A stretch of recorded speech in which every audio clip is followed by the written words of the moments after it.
expect miracle every day of our life.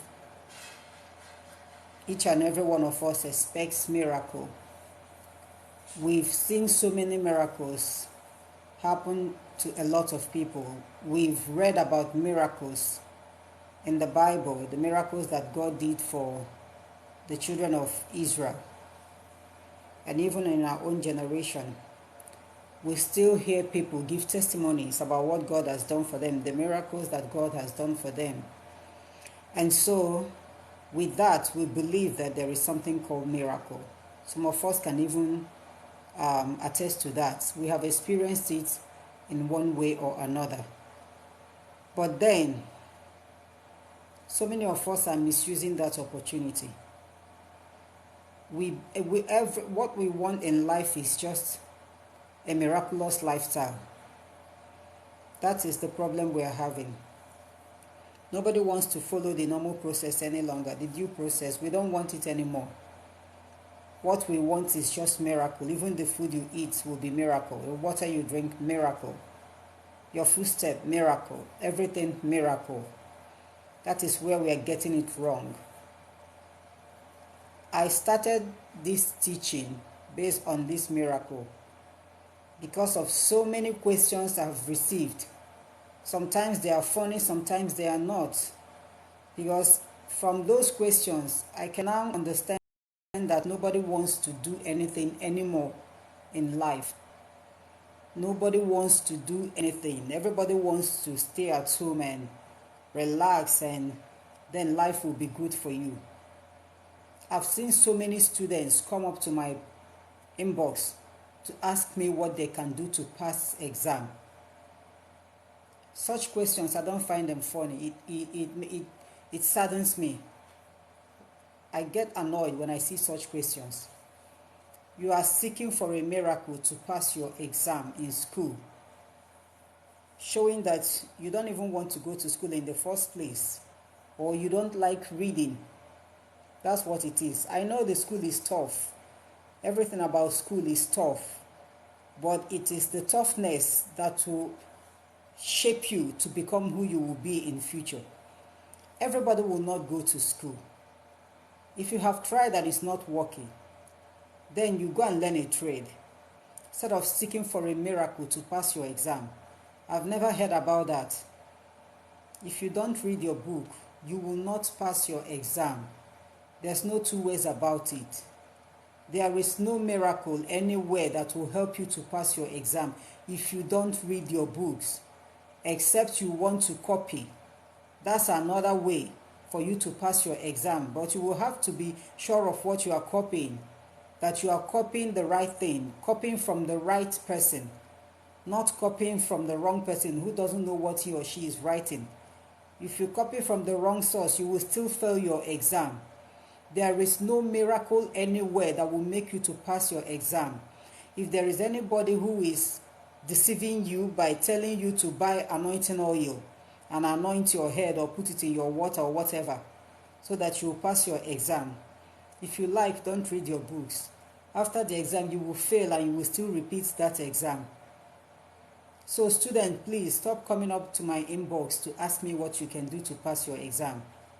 If I happen to be your teacher, I will fail you for asking that question. I will fail you very well. You have to read. Read the much you can. Read the much you can. Not seeking for an easy way out, for a miracle. How can such miracle occur?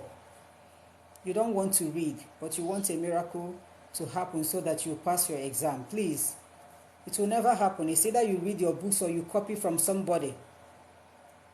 And copying is not even easy. For you to copy, you must be brainy. Because as you are copying, you are reading. You are reading what you are copying to be sure the answer is actually correct.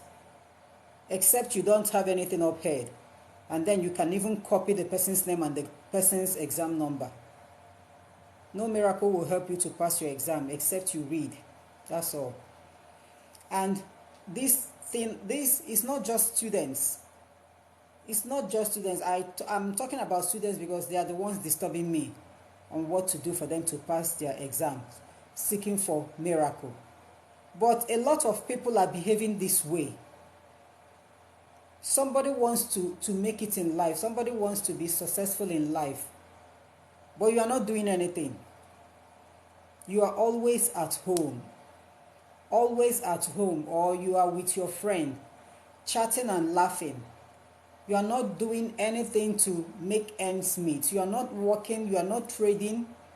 You don't have any business, nothing. And then they will ask me, what can they do to make it in life?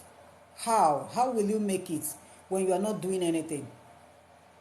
How will that miracle occur? You know, whenever we talk about miracle, people will refer you to the Bible.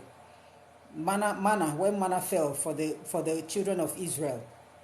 And you can't even read the reason why that manna fell for them. Because they were in the middle of nowhere. Nowhere. The land was too dry for them to farm. There was no water. Everywhere was too dry. They were dying. There was no market, nothing. That was the reason why that manna fell for them. To sustain them. And it didn't last long. Just to sustain them for that moment until they get to the promised land, where they can now walk, where they can farm and go in search of water. And when they started farming, they didn't receive that manna anymore, because they can now cultivate what they can eat. But our present generation are still expecting that manna, when you can do one or two little things to get money. Somebody who is not doing anything, nothing, no business, you are not working. And a lot of people do not even want to work or go into business. So many people are naturally lazy. And I'm not sorry to say this. It's a reality. So many people are naturally lazy. Even if you offer them that job, they will not take it. If you want to help them with business, they will want to be a CEO of a company without having knowledge of how to start. You will want to help someone and start a business. And instead of starting a small scale business, they will want to own a supermarket all of a sudden. How possible is it? How possible is it? You don't want to do anything, but you want to make it in life. You want to become successful. And these people are the people you will see from one church to another. And they will tell you that this pastor is fake. He's not real. Doesn't have powers. Because you're expecting God to perform a miracle for you when you are lying down on your bed doing nothing. You expect the pastor to pray, and then money will fall down from the sky for you. And these people going from one church to another, you are equally being deceived by so many pastors. Of course, they know that you are not getting anything, but they will keep on reassuring you that that manna will fall for you, that miracle will happen. Giving you false hope, and you will keep on believing. How can you be attending a prayer ministry, a crusade, and every now and then they are preaching and prophesying? I'm seeing someone with a car key. I'm seeing someone with a house key. Somebody claim it, and you not doing anything, you are claiming it. Maybe an angel will bring that car down from heaven and give you the key. Or will bring the house down from heaven and give you the key. You don't go out, you are always at home. You don't do anything. And you are claiming a car key and a house key. How will that house key and car key come? How possible is it? You will have to go out. You never can tell whom you are going to meet on your way out. That is the possibility of that miracle happening for you. You will have to go out in search of what to do. And maybe from one conversation to another, you will fall into the right hands of those that can perform that miracle for you. But for people to perform such miracles for you, they must see that you are dedicated. They must see that seriousness in you, that you needed that thing. But so many people do, especially the younger ones. They no longer want to do anything. They prefer it the sharp way. However it will come, it doesn't matter, but the most important thing is let it come. You want a miracle to happen for you. In this our present generation, you'll be the one to work for that miracle. You work it out. You will work it out in this our present generation. Manna fell once. Nobody knew when that manna fell.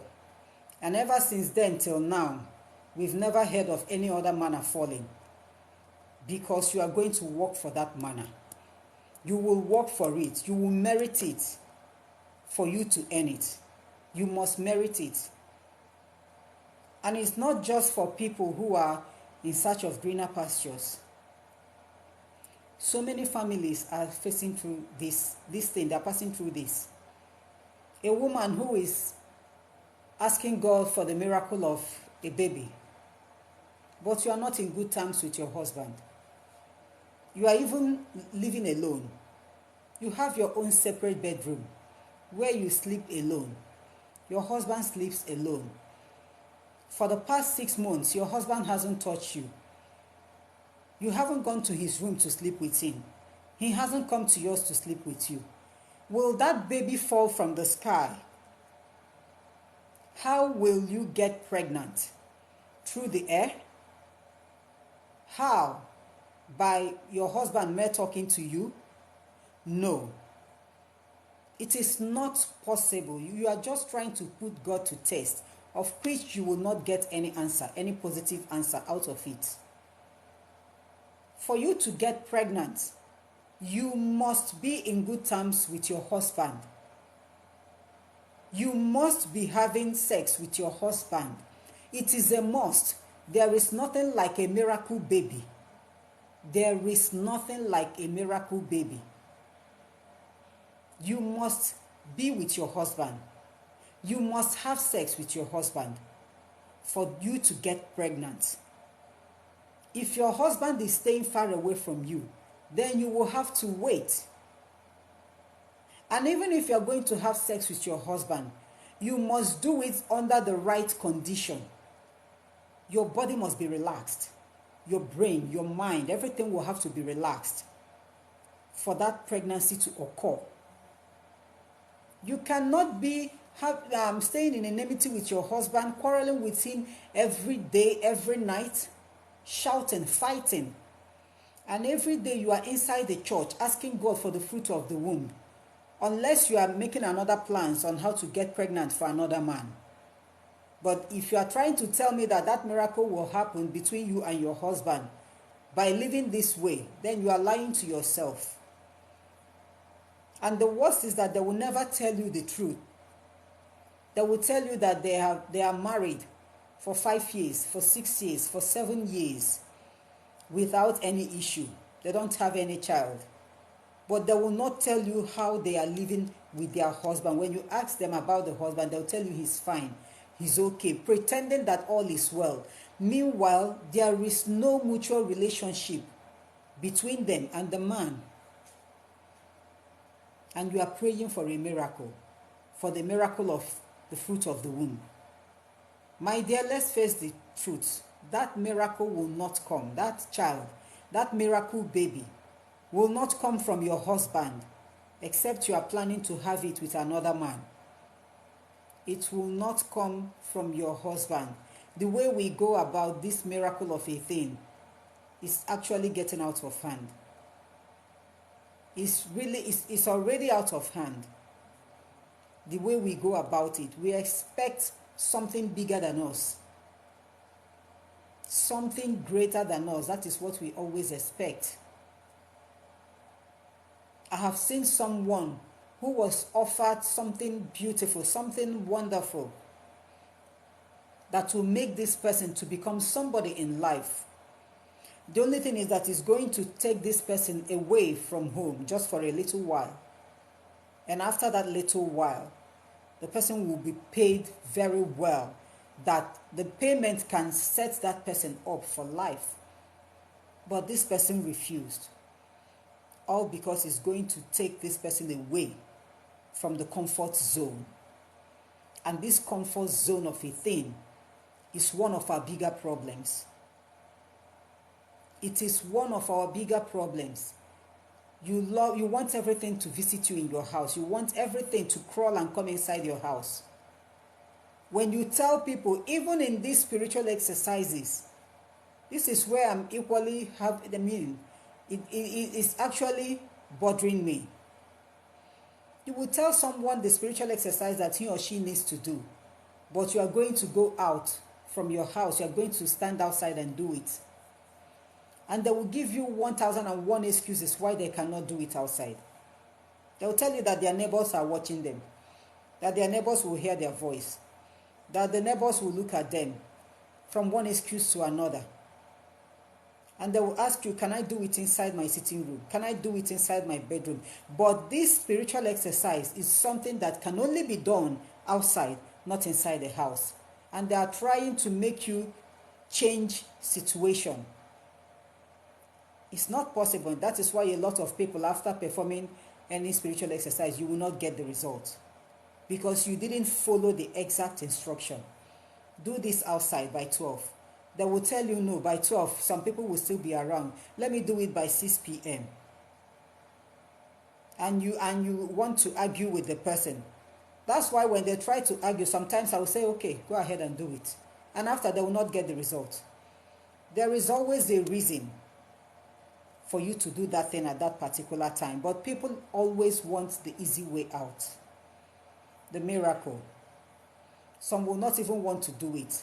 Something that means that you are to do it by yourself. They will want you, the spiritualist, to do it for them.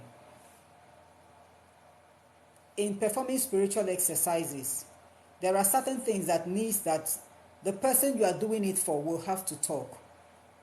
You will say something. You will say your mind. Say how you want it. But they will want you, the spiritualist, doing it for them, to speak on their behalf. And it doesn't work that way. At all, it doesn't work that way. I don't know what is inside your heart. I don't know what you are passing through. I can't really tell. And so I cannot speak for you. It's just like me taking an adult like me of the same age to the hospital. It's not that the person is unconscious. You are saying you still have your mind, you are sound. And when the doctor asks you what the problem is, you want me to explain to the doctor what is happening to you. How will I know what is happening to you? How will I know if you are dying or if you are about to die? It is required of you to open your mouth and talk so that the doctor will know exactly what he's treating. But you are looking at somebody else to do it for you. That's the problem we are having. Looking at that person is for the person to perform that miracle for you. Comfort zone is one of the major problems. Comfort zone. If you ask questions about all these wealthy men and women in our society, the wealthy men and women, majority of them will count the number of days that they actually slept in their house. Majority of them, if not all of them, they will count the number of days they actually slept in their house. All you will see is their wealth, the success that comes with it, the flamboyant lifestyle that comes with it. But you will not see what they are passing through. Some of them from January to December, they will only be in their house for like just 1 week or 2 weeks. But then we will all see the outcome of it. And that is what majority wants, that outcome, that is what majority wants, the miracle. The money, that's what we want.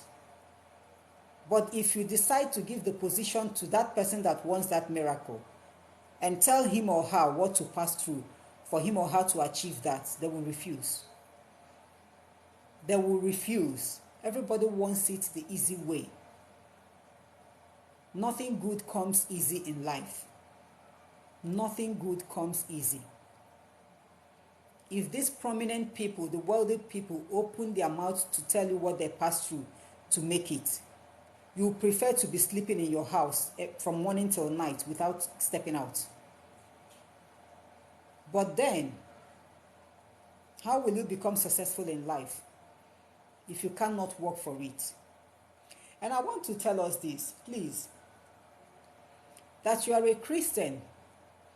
and that you know how to pray, and you pray too well, whenever you pray, your prayers are being answered, doesn't mean that you will not do what you are supposed to do as a human being.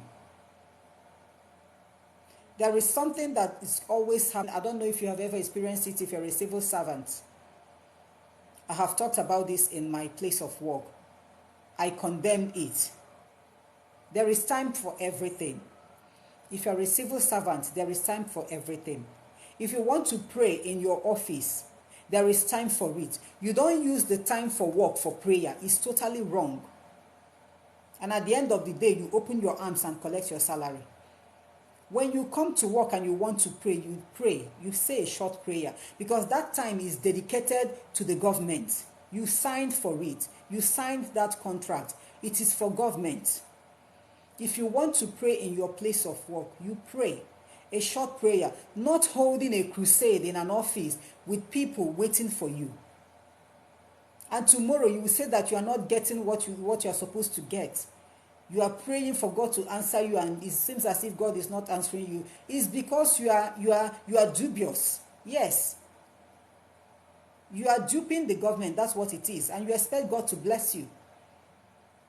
Give to Caesar what belongs to Caesar, and to God what belongs to God. If you want to pray in the morning when you get to work, you pray, but let it be a short prayer because the office is not a church and it's not your house. In your house, you can pray from morning till night. It's nobody's business. In the church, you can pray from morning till night. It's nobody's business. But you cannot come to the office and you keep on praying for 4 hours, for 3 hours, wasting time of a lot of people. And you claim to be a Christian. You claim to be a child of God. It's not good. And all those people that behave that way, I want you to take a closer look at them. If you are a civil servant, take a closer look at all those people and tell me if they're actually successful in life. From one time to the other, they'll keep on having one problem. And these are the so-called prayerful people we have. After the prayer, they'll keep on having problems. Why? Why? You are not actually doing the right thing. That's what it is. As simple as that. You are not doing the right thing. Taking what belongs to Caesar and giving it to God. Taking what belongs to God and giving it to Caesar. All in the name of being a born again or a Christian or a child of God. You don't expect to get something from where you didn't work. You are not working here, and every time you're expecting payment from there, a miracle. It will not occur. That mindset has caused problem for a lot of people. This miracle mindset. You will see someone who is sick, and you go to hospital and the doctor will tell you that your sickness requires surgery. And the person will run away and tell you that he or she knows the God that he is serving. That God says that no knife or razor shall touch his or her skin. Putting God to test. Meanwhile, God didn't tell you that. God didn't tell you that. God is actually with the doctors. He's going to work with them. He's going to work through them to save your life. And then you run away. The next place you will run to is church for prayers, so that that miracle will occur for you. And I have seen a lot of people die. A lot of people have just passed away out of their own ignorance, which is never an excuse. That is why I always insist on the sick visiting the hospital first. Go to hospital. Let the doctors test you. Let them diagnose what the problem is. And then start the treatment. But whereby you are no longer getting better, you are not recovering, your body is not accepting the treatment, that is when spirituality will now come in. Not when you visit the hospital and then they will tell you what your problem is. They will tell you how to solve it. You will run away.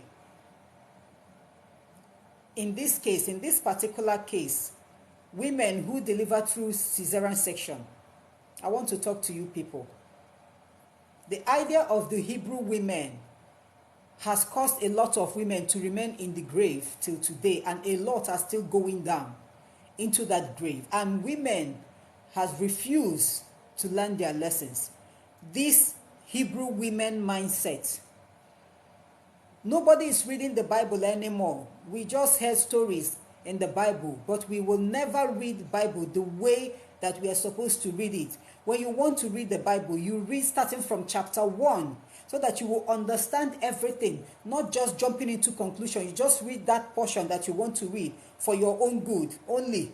Hebrew women, forgetting that the story of the so-called Hebrew women was that the Egyptian nurses couldn't tell when they actually delivered. Nothing. That was just a story that they cooked up to tell the Pharaoh that before they arrived, that the Hebrew women has given birth to their children. That was a story they cooked up to tell Pharaoh so that the Pharaoh will not take their lives. And then this generation has decided to waste their lives all in the name of being a Hebrew woman. You are pregnant and your pregnancy is up to 9 months and you have gone to hospital and the doctor has noticed that you are going to deliver through cesarean section. The next thing they will tell you is not my portion. Yes, it's not my portion. My God said that I will deliver like the Hebrew women. Where did God tell you that you will deliver like the Hebrew women? Where? Where did he say that? And I've seen a lot of women die. See, when such women dies, whenever I hear that a woman died out of her own ignorance, that she was asked to sign for a cesarean section and she insisted on delivering through herself and maybe she passes away, I don't have sympathy for such women. I don't. I call them Obanje. That is what they are. They actually didn't come to stay. That is their mission and they have accomplished it. They have come to stay only for a while and they are going to pass through that way and they have actually accomplished their mission. Otherwise, why would you want to risk your life all in the name of believing a quotation in the Bible that you weren't even there when that quotation was made and you didn't even care to read every word in the Bible to see how that quotation was made? You are waiting for a miracle when your life is at stake, when God is actually there at the theater waiting for you, because as the doctors are performing the CS, God is going to be there with them to make sure that you and your baby are alive. No, every woman now wants to test God. Every woman wants to test God. Let God prove to me that he's the God I am serving. He will not prove it to you. And if anything happens to you, you will blame yourself. You want the all-powerful God, the all-merciful God, to prove to you that he is God. Who are you? When he has raised up a lot of people to help you, and you still want him to come down for your sake, he's not going to come down. He's not going to come down. He will watch you to see how you will save your life. A lot of women, I actually don't know what their problem is. I went to hospital one day for a hospital visitation to pray for the sick.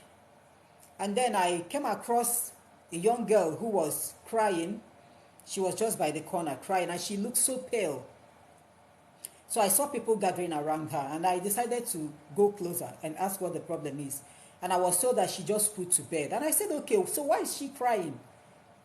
I asked about the child. They said no, that she gave birth to twins, that the babies are alive, they are okay.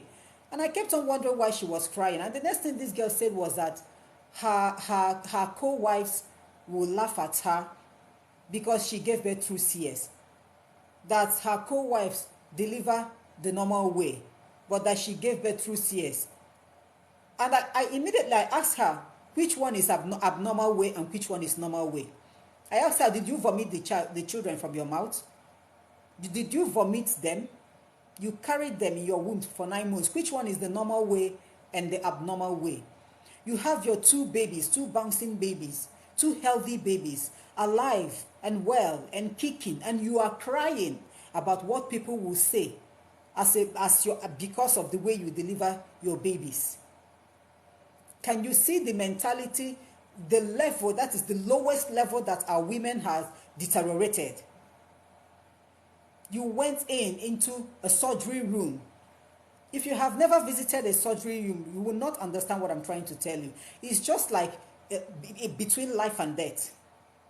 You went in and you came out alive, and you are crying that you didn't deliver through the normal way. The CS is the abnormal way. That is what it means now. So since you deliver through the abnormal way, why don't you waste those children? Because they are abnormal children. That is what it is. And some women will tell you, please, next time, try and see if you can deliver the normal way. Don't allow the doctors to perform any surgery on you. And I've seen a lot of women come up online, on social media, saying that over their dead body, will they deliver through CS? Over their dead body. You are placing a curse on yourself ignorantly. Over your dead body, will you deliver through the normal way? Do you hold the keys to life and death in your hands?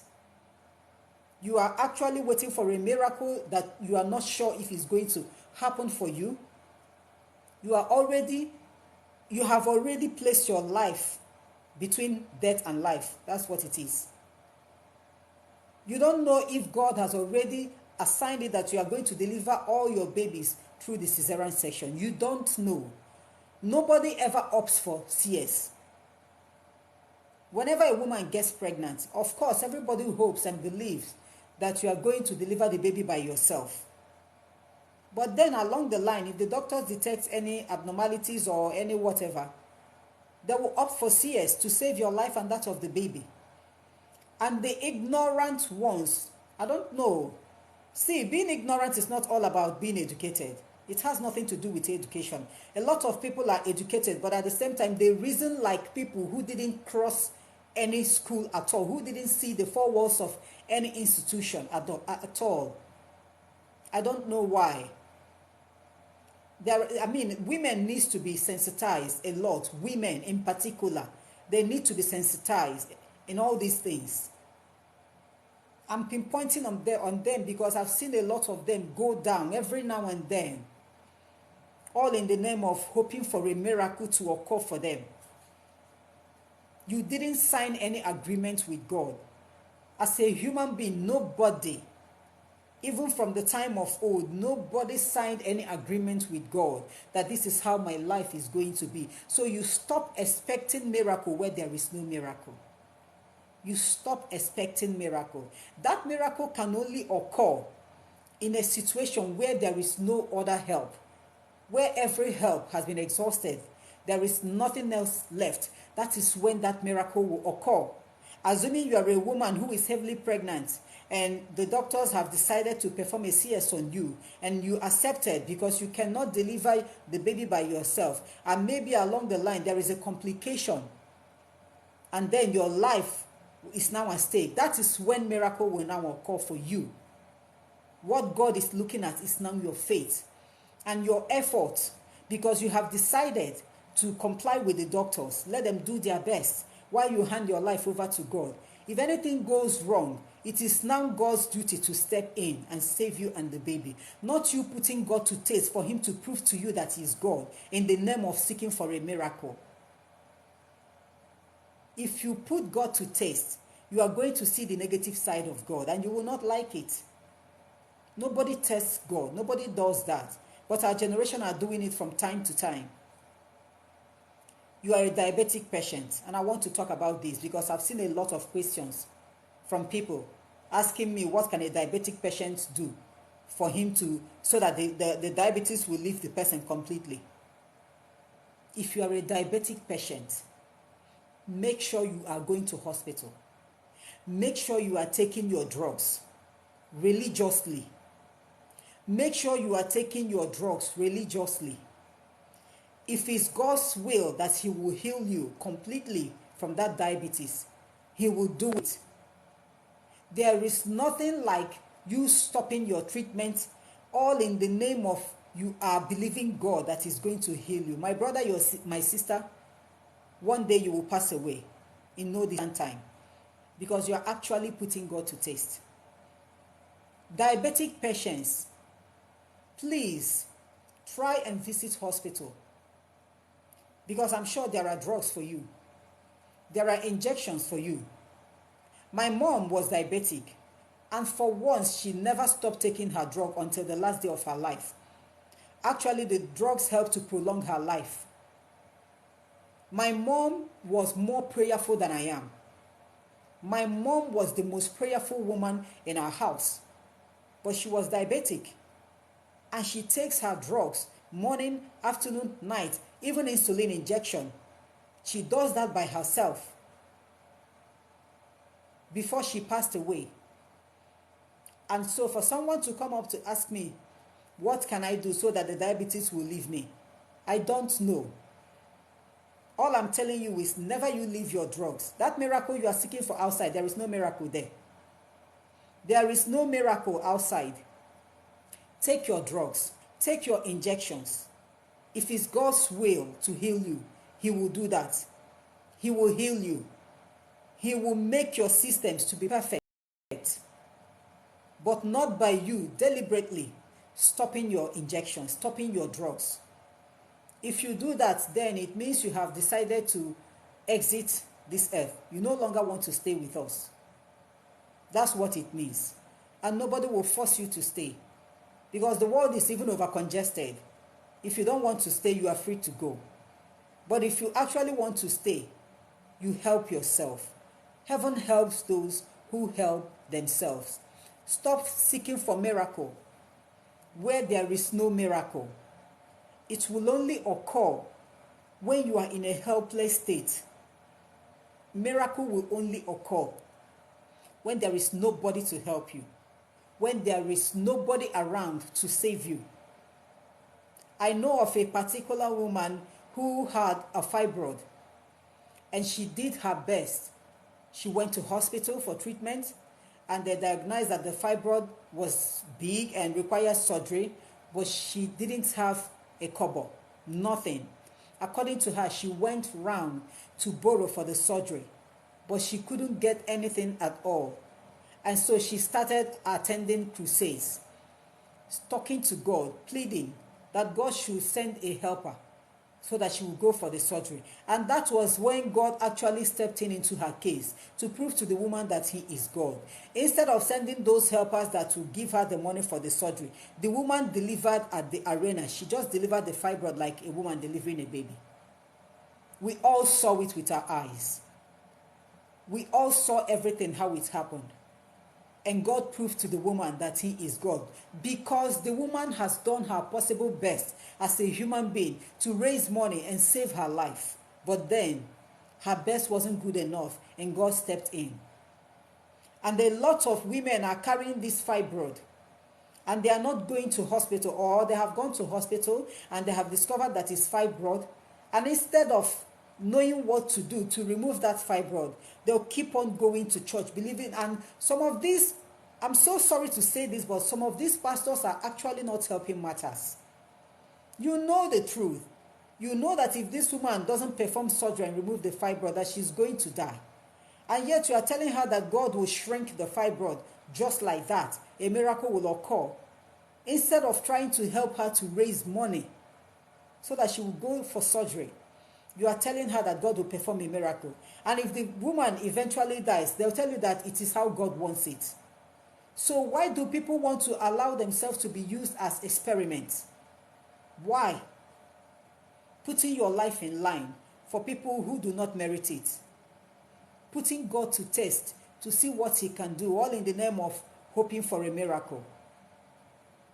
That miracle will never, ever, ever occur as long as there is a means of solving that problem. That miracle will never occur. If there is anything you are passing through in life, I always insist on you finding solution first. Ask questions. When you ask questions, you must surely get answer. Ask questions. Do research on how to solve the problem. Talk to people. And when nobody is helping, that is when you will now resort to prayer. And then God will step in because you have done your possible best. Yes. You don't just, when you notice the problem, you now start telling God, remove this problem from me, remove this problem from you.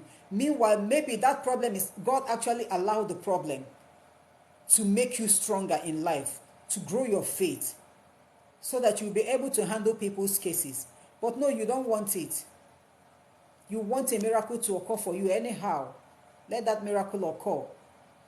If you have this type of mindset, you will have to come out of it.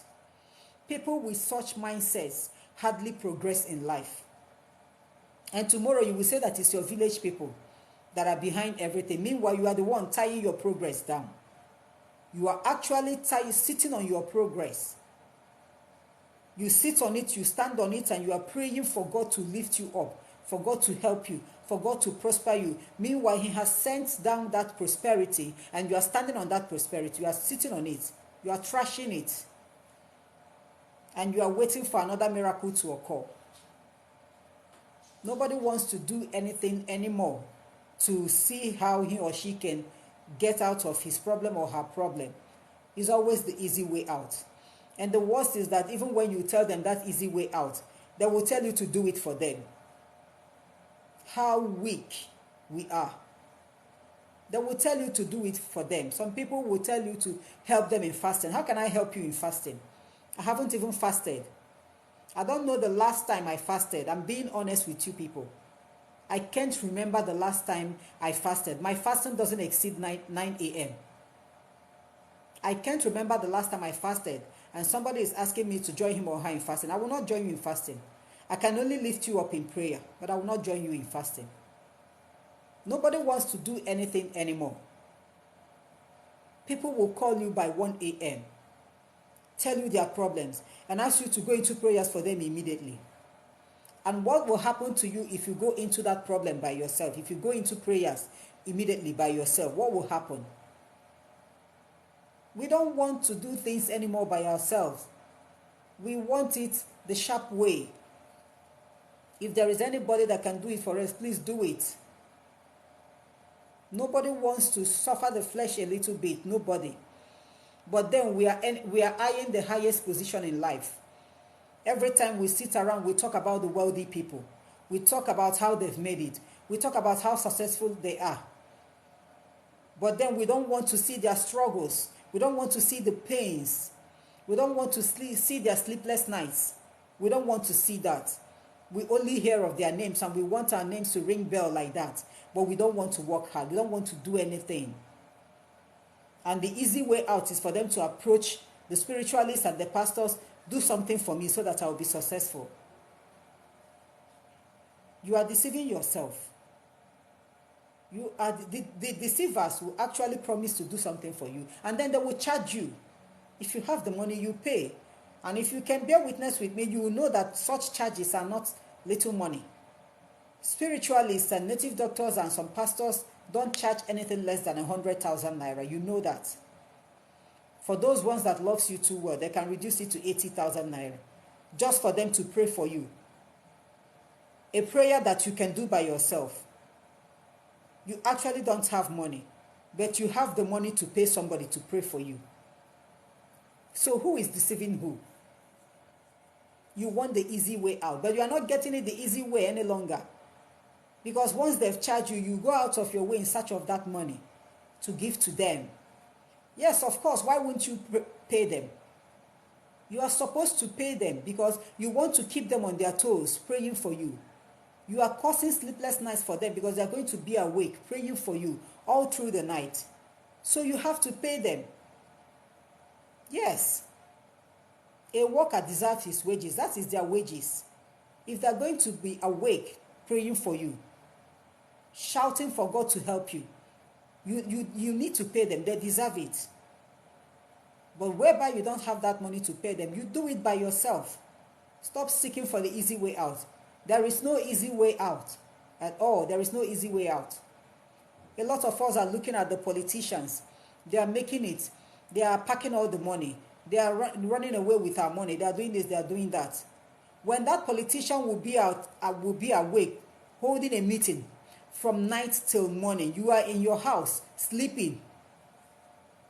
When they are debating on how to share that money amongst themselves, you are in your house sleeping. You are not seeing that they are doing. What you are seeing is that they have packed your money. And even if you are called to be in that same room with them from morning till the following morning, along the line you will slip off because you are not used to it. And tomorrow you will still complain. Stop seeking for the easy way out. There is no easy way out. Stop seeking for miracles. Stop.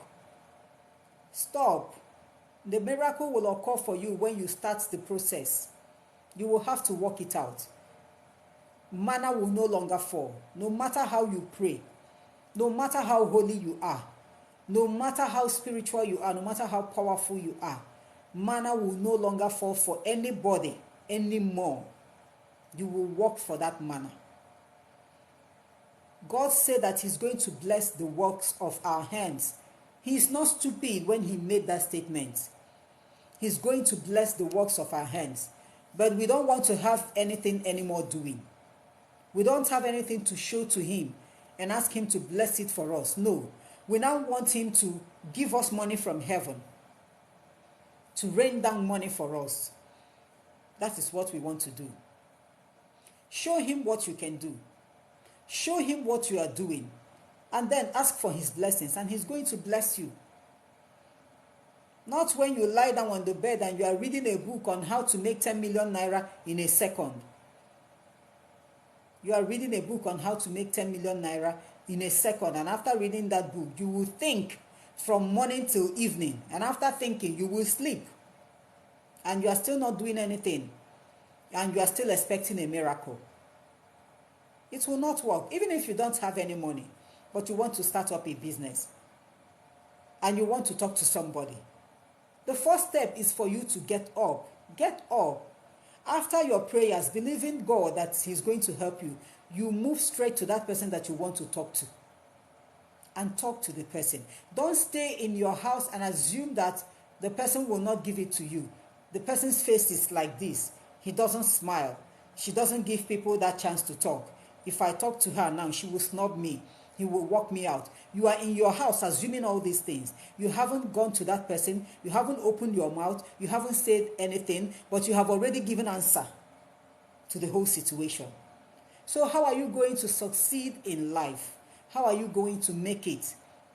And tomorrow on a Sunday, you will go to church and you will start praying, asking God for a miracle. God, send a destiny helper. How will you locate the destiny helper when he or she comes? When you are always in your house doing nothing.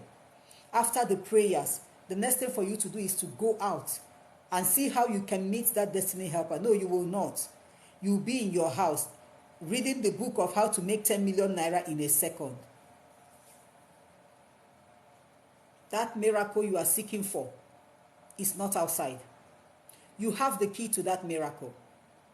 That miracle that you are disturbing God for him to do it, you have the key to that miracle. You need to shake heaven. Shake heaven so that God will know that somebody is actually knocking. And then he will help you. Not when you are in your house doing nothing, whiling away at home. Tomorrow you will call somebody and demand for urgent 2K. Every now and then it's urgent 2K. The person you are demanding urgent 2K from, you are actually better off than that person. But it's because the person is doing something to make ends meet, no matter how small, as long as it's legitimate.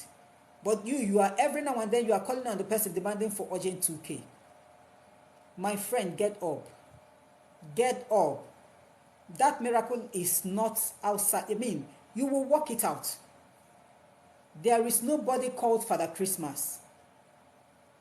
There is nobody that God has stationed as that Father Christmas that will be granting everybody's wish as the way you want it. You will have to work your way out. You walk into salvation. You walk into stardom. You walk into wealth. You will have to locate all these things. It is only when you locate them and know where they are that they can now turn and start coming towards you. When you don't locate money, money will not know who you are. Money will not know where you are. Money will not locate you. But when you put in your best in search of this money and you discover where that money is, with your efforts, that money will turn around and start pursuing you. So whenever you attend prayer crusades, um, ministries or whatever, please, if you know you are not doing anything, whenever they prophesy about seeing someone who is going to fly a jet, please, that jet is not for you. That jet is actually for that wealthy man who has been saving money and trying to see how he can purchase a jet. That prophecy is actually for that man, not for you that stays at home doing nothing. Tell yourself the truth. Tell yourself the truth so that you stop making some of these pastors, stop making them look like they are so bad. You are actually the one causing that problem because you want them to say something that is not true. And then they will say it just to make you happy. And tomorrow when you don't receive that, you will tag them bad, you tag them fake, that they are not fake. You are actually that fake person. You are not living a true lifestyle. You are the fake. Because you are seeking for a miracle where there is no miracle. You are boiling your rice and you expect that after that rice is done that you are going to eat garri and soup. How? How? What you work for is what you get. You don't get what you don't work for. So stop deceiving yourself. If you're actually praying for God to give you a jet, after that prayer you get up. You need to get up and start working towards getting that jet. You get up and start working towards it. Not after praying that prayer, you go back to your house expecting a call from the president asking you to come and take the jet. It's not going to happen. The president doesn't know who you are. The president has no connection to you. It will not happen. It can only happen to an international businessman who is now dealing with the government one-on-one. It can only happen to that person because the person knows the government and the government knows them. Not for you that is lying down at home doing nothing. And then when they say that somebody is going to receive a house key, you claim it. It's going to fall from the sky. This truth is bitter and is annoying, but it's high time a lot of people hear it because the kind of questions I receive in my inbox is actually annoying me. If it's that easy to be successful in life, I'm telling you, I would have become a very great person if it's that easy to make it in life. A lot of people think it's so easy. It's not easy, but that is the reason why you will have to work it out. You do your best. Nothing good comes easy.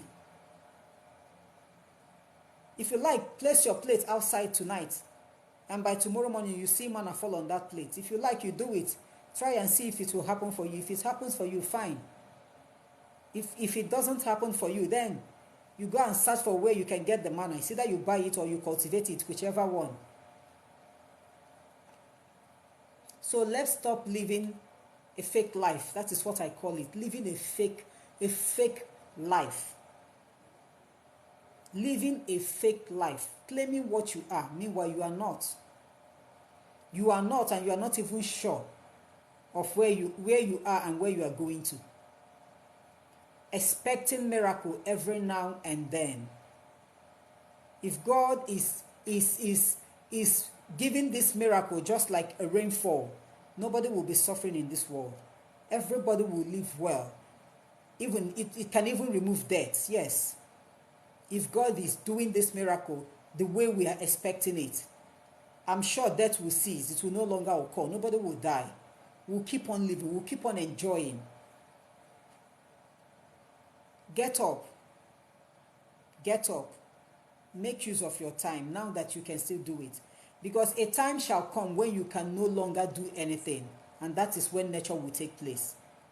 You can no longer do anything when that time comes. Your duty that time will be for you to lie down and sleep. Now that you have the strength, stop lying down every now and then. Stop sleeping.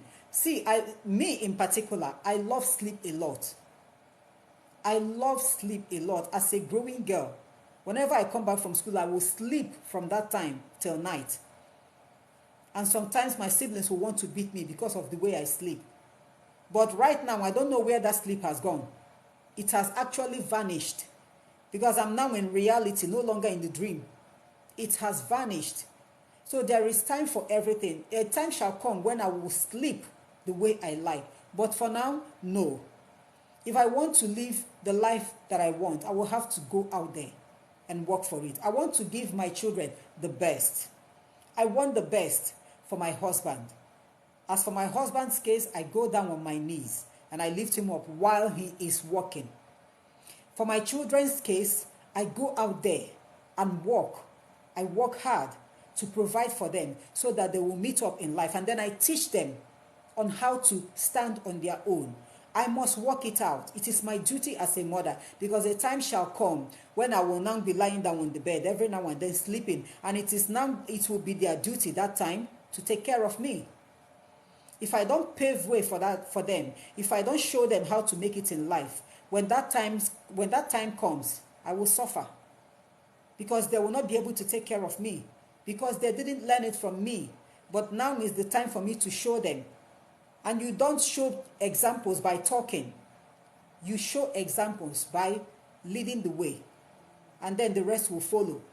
So stop reading that book of how to make 10 million naira in a second. It's not possible. There is nothing like that. Even the richest man in Nigeria doesn't read that book. Stop reading it. It's fake. Get up from that your bed. Go out there. And you start making 100 naira. From 100 naira, you start making 1,000 naira. From there, you will now be rising. So there is nothing like making 10 million naira in a second. Meanwhile, you don't have anything at all. There is nothing to show for it. Let's face reality. I know it's bitter, but I think I have to talk about this. It's bitter, but we must learn one or two things from this. So if you have any question, you can ask me. If you have any question, you can ask me. WeSnap, thank you so much. Thank you. You're welcome. Please bring up your questions. Bring up your questions.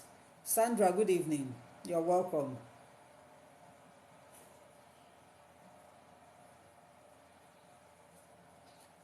If you have any question to ask, you ask. I know I must have offended a lot of people tonight, but the truth needs to be told. Benediction, thank you. Thank you so much. We all need to hear that truth. We all need to hear the truth. It's not easy anyway at all. Because the reason why we talk about you going out there to make it is to curtail this spirit of entitlement. Let's curtail it. When you don't do anything, you are not doing anything to succeed in life. Before you know it, this spirit of entitlement will creep into you. And then you will believe that those who are working, those who are earning money, whatever they get is for you and them. If you call on them and they refuse to answer, it becomes a problem. You now see it as they are now maltreating you.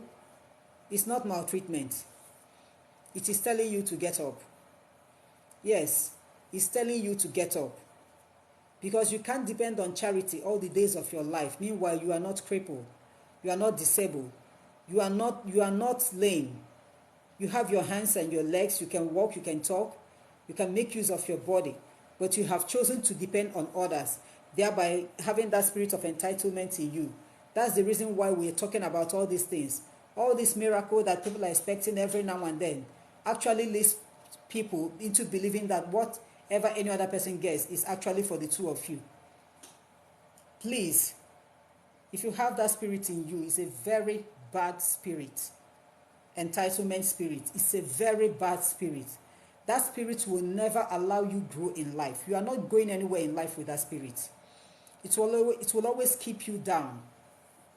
The only thing that that spirit can do for you is to cause pain and anger for you, to cause depression for you. So stop seeking for miracle unnecessarily. You must work it out. Please, bring up your questions. If you have any question to ask, you go ahead and ask. If you don't have any question to ask, you let me know so that I'll close the night stream. I told us earlier that I'm going to deviate a little bit from what I've been teaching us. It's actually as a result of the comments coming into my inbox.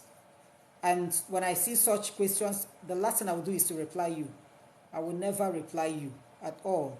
It's so annoying. It is so annoying. So that's the reason why I decided to give this teaching. In case you think that a miracle is waiting for you somewhere. Well, if your spirit tells you that, no problem, and I wish you well, I wish you the best. But whereby you have waited for years and you are actually not seeing any miracle, please rise up and see how you are going to work it out so that you get that which you have been asking for.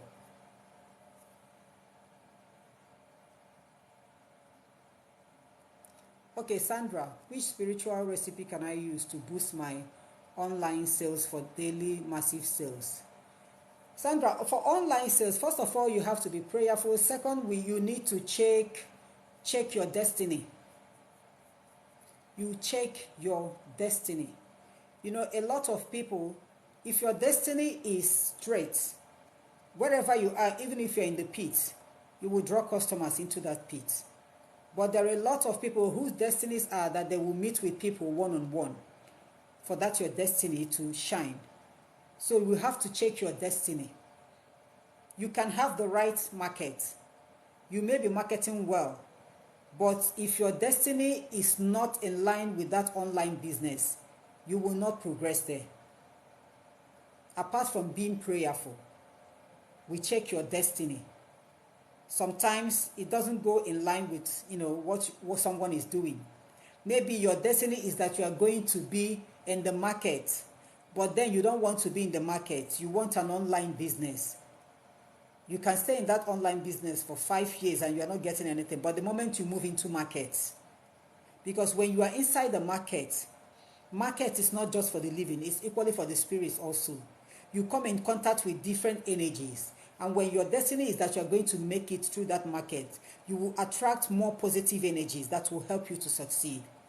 Okay? But first, we start with prayer. So you have to be prayerful. And whenever you are praying, I would like you to get those items that you are marketing online. You use one of each of them as a point of contact to reach the remaining items. Whenever you are praying, you bring out those items. You keep on raising them up to God in prayer. You keep on prophesying, decreeing positively upon those items. All right? So that's where we start. So keep your questions coming. Keep your questions coming. Your destiny can only be checked by a spiritualist, can only be checked by a native doctor, can only be checked by the pastors and the priests. That is, for the pastors and the priests, they don't love doing such. They will just ask you to just continue praying. Yeah, it's not something that you yourself can check. Yeah, you are welcome, Sandra. Keep your questions coming.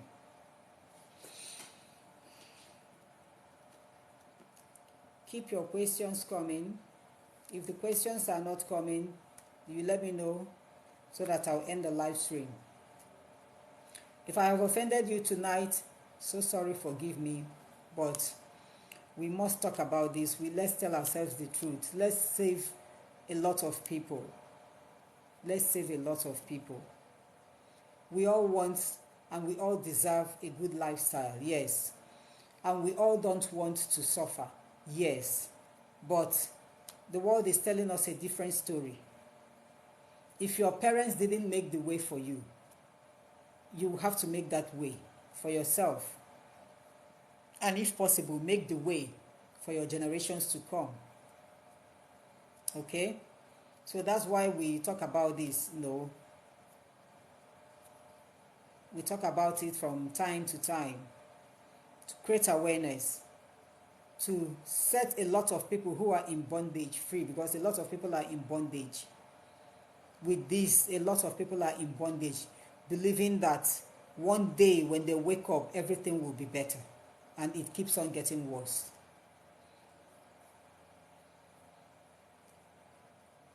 Benediction, I can only check your destiny by asking God about you. That's how I do it. When I lift you up and ask God about you, when He wants, He will give me the answers. And then I'll give to you. Somebody actually wanted this some months back. And I lifted him up in prayers. And 3 days, or was it 2 days after the prayers, God told me about him. And I told the person, and maybe he ran away.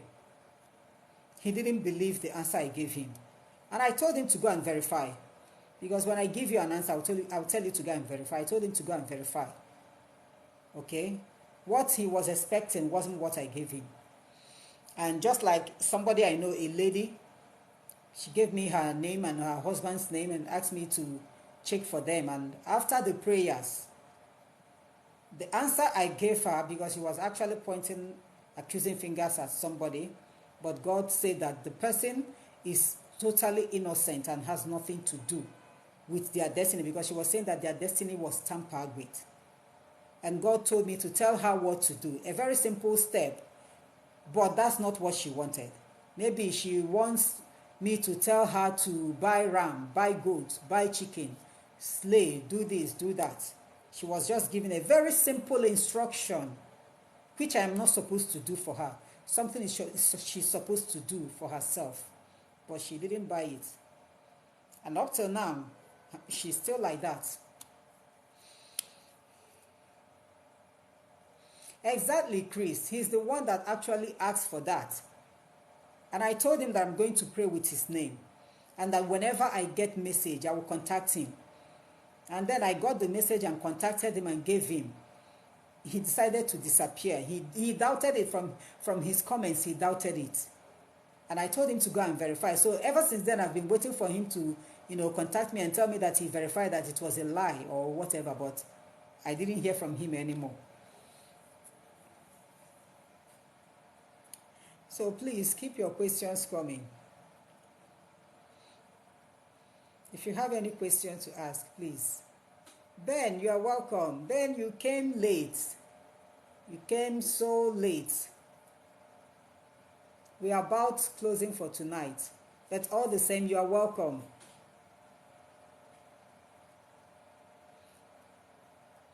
Keep your questions coming.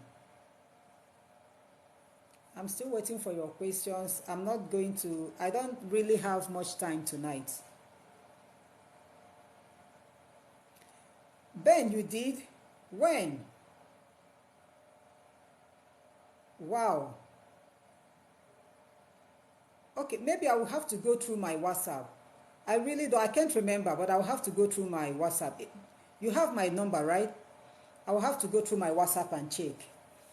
I can't remember because I get more than enough messages. Sometimes I'll have to switch off my phone, at least for my own sanity. But I will check. I'm so sorry. I didn't know. I'm so sorry. I will check. Okay? I will check. You see that phone in particular? That phone is now becoming a nightmare for me. It's becoming a nightmare for me. So sometimes I will just put it on offline mode for my own sanity. Honestly speaking, that number is becoming a nightmare for me. But no problem. I will still check for your messages. Okay, Helson, why do I need to check for my destiny?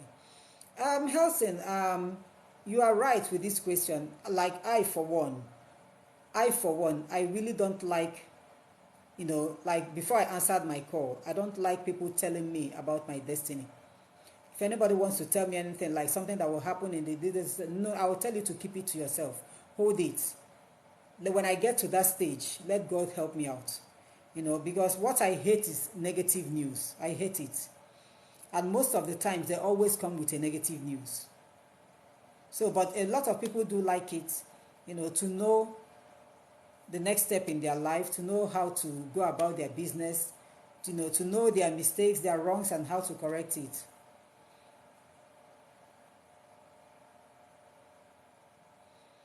Okay, Ben. Okay, this spirit of entitlement. See, my advice to people is, if you know you can help anybody, the best thing for you to do is to show them the way. Teach them how to catch that fish and stop giving them fishes. Giving them fishes will cause that spirit of entitlement. but show them how to fish. Let them catch those fishes by themselves and eat it the way they like.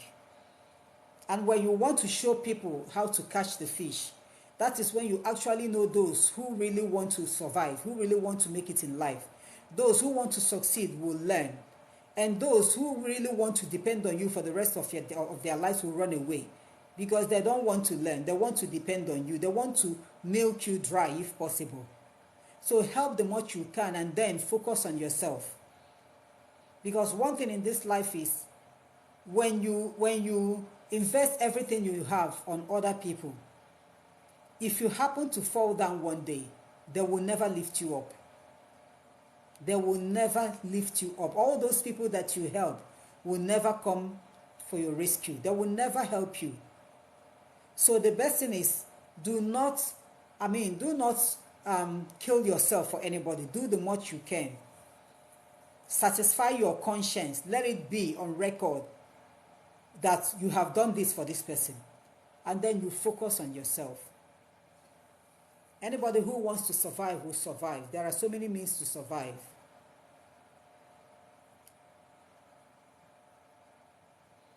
That's what I'm saying. For those people who want money, they actually do not want to make it. They want they want to depend on you for the rest of their lives. And then it can't continue that way. Life is not that way at all. Even the children that we give birth to, the moment they get to that adult stage, the parents will no longer be comfortable living with them. You want them to move out. You want them to find their own house. You want them to start making money and start living their own lives. Not to talk of when a fellow adult is depending on you every now and then. No, I don't buy that idea and I don't support it. Help them what you can. Show them the way. Let them start getting that money by themselves. If they refuse, then leave them.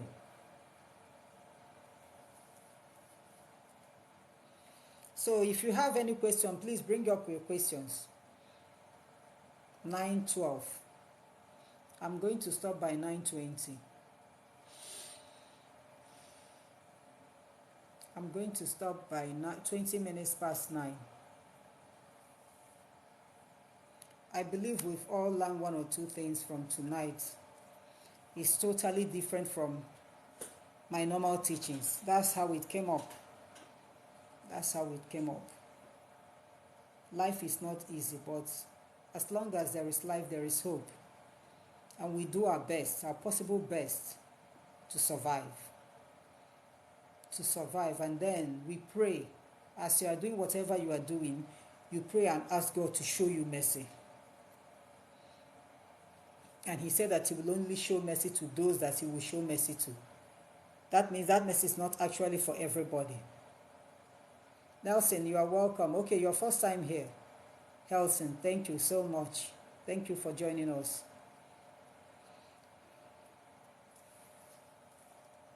I'm still waiting for your questions. I'm still waiting for your questions.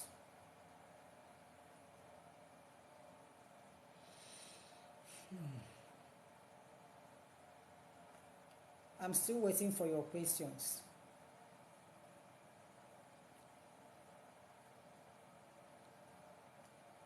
I'm going to stop by 20 minutes past 9. I'm going to stop by 20 minutes past 9. A lot of people are actually demanding for messages. Okay, I'm going to check it, Ben. After this live stream, I'm going to go through it. A lot of people are actually demanding for messages. Meanwhile, some people, their messages are just coming on its own. And if I tell you what I've been passing through, you will not believe it, honestly. Ben, that is one of the reasons why I told you that that line is kind of a nightmare for me now. If it's possible for me to throw away that line, I will throw that line away so that nobody will contact me anymore. Because I will stay on my own and the message will come for somebody. And the worst is that when these messages come, they come with warning that it is a must, I must deliver that message. And these messages are not that easy for me to say. But because they come with warning, I have no choice but to deliver. And whenever I deliver these messages, it becomes a problem for me. It becomes a big problem for me. I've told God several times, all these messages that causes problem for me, stop giving them to me. If it's possible, stop giving them to me. A lot of people do not want to hear something about them. But these are the people that He will want me to deliver the messages to. I will prefer those that will ask by themselves. I will prefer that. It's actually not easy at all. It's not easy. But then I'm just trusting in Him, because I've seen Him work in my life and I know how powerful He is. I'm trusting in Him. I know what He can do. If it's possible for me to run away, I will run away. But then it's not possible. Okay? We still have 4 minutes left. 4 minutes left. Any question? Or do I close for the night? Because I'm going to end my midnight prayer tonight. So I get ready ahead of time. I get myself ready, both body and spirit, for the midnight prayer. So that's why I'm not going to waste time tonight.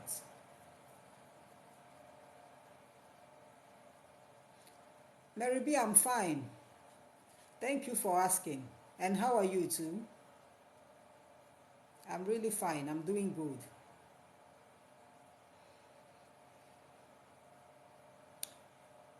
Four minutes left. 4 minutes left.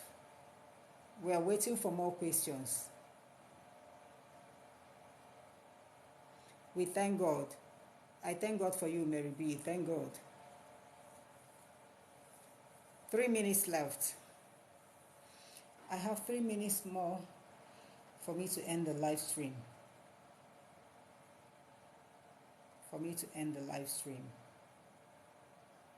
Somebody asked me a question, was it yesterday?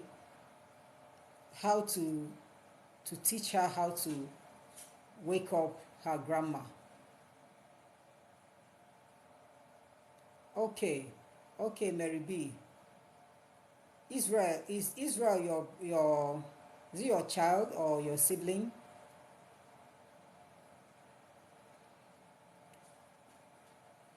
Somebody asked me to teach her how to talk to her dead grandma, which I refused.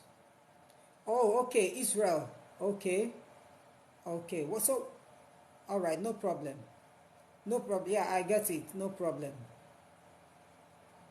And so I told the person that I'm not going to teach her that. You know, a lot of people think that seeing spirits, talking to spirits is so easy. If I tell you what I passed through, honestly, you will never open your mouth to request to see a spirit or to talk to a spirit. If I tell you what I passed through, there are times when I will have to pick up my phone and start calling my daughter, my little daughter, to come and stay with me. Yeah, because at times it gets too scary. It gets too scary. I'm a human being. When you will find yourself in the middle of dead people, you happen to be the only one alive and everybody is dead. And they are telling you their problems. They are begging you to help them. And it is not easy. Whenever all these things, whenever they come, after the encounter with them, my head will no longer be the way it is. I will have a very severe headache. Sometimes I feel feverish. Sometimes I will sweat as if I am about to have a fever. It's not easy at all. It's not easy. And that's why I refuse bluntly. I will never ever allow them to come to you. When they come to you, no matter what, they will still go back because you didn't wake them up. But when you wake them up by yourself, how are you going to return them back? That is the problem. That is the problem. When they come to you, after everything, they will still go back. But when you wake them up, you must surely return them back. And if you can't return them back, you are going to have a very big problem. Honestly, this is not the life I planned for myself. It's It's really not the life I planned for myself, and I'm telling God that every day. I actually I wanted a quiet lifestyle, a very quiet lifestyle, away from everything, just strictly with my family and my siblings and my husband, and that is all I want. I never planned all these things for myself. But I don't have any choice. There is nothing I can do, Mary B. There is nothing I can do because that's my calling. I don't have any choice. I can't run away from it. Yes, I am. I can't run away from it. The only thing is that they don't come all the time. They don't come every now and then. But whenever they come, it is for me to help them out. It is for me to help them out. Mary B, I am a spiritualist. That's what I am.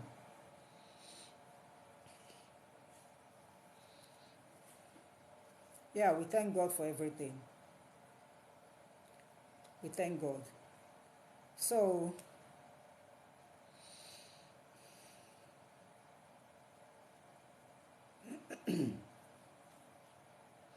okay, Mary B, you are asking a question. What's the difference? Is it the difference between a spiritualist and... Is it between... Yes, Helson, I'm a Christian. I'm a Christian. I'm a Catholic. I'm a Catholic. Oh, okay. Mary B, the difference between a spiritualist and a prophet. A prophet can only tell you what is about to happen, what God tells him, or how to tell you what is about to happen, or what has happened, or how you can solve the problem. A spiritualist can tell you how to make use of nature to work, how God, the powers that God has put into nature, how you can use nature to work, to make it work for you. Or if like the spirits, the way they come, if there is any message from the spirit land for people or whatever, for their siblings, for their families, the spirit can use you as their channel to pass the message to people. That's the difference. Okay. So I'm going to end this live stream now. Any other question? Any other question? If no question is coming, then I'll have to end the live stream so that I can prepare myself for the midnight prayer. Okay. Okay, Helson, tomorrow is Sunday.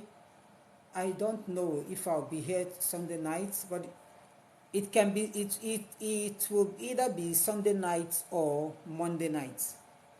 Between these 2 days, Sunday or Monday. If I come up tomorrow night, then I won't come up on Monday night. But if I don't come up tomorrow night, then I'm going to come up on Monday night. So I want to thank you all. I want to thank everybody, those who have joined us so far. I'm so grateful. Thank you. If I have offended you through my teachings tonight, please pardon me. I'm so sorry, but the truth must be told. Thank you for joining me. Thank you for understanding with me. Thank you for bearing with me. Thank you so much. For my gifters, may God bless you abundantly. For those who liked and those who share this live stream, thank you so much and God bless you. So let's meet again tomorrow night or Monday night. Have a very lovely night and God bless you all. Thank you, Ben. Thank you so much for the gift. God bless you. So we are going to see again tomorrow night or Monday night. Have a lovely night.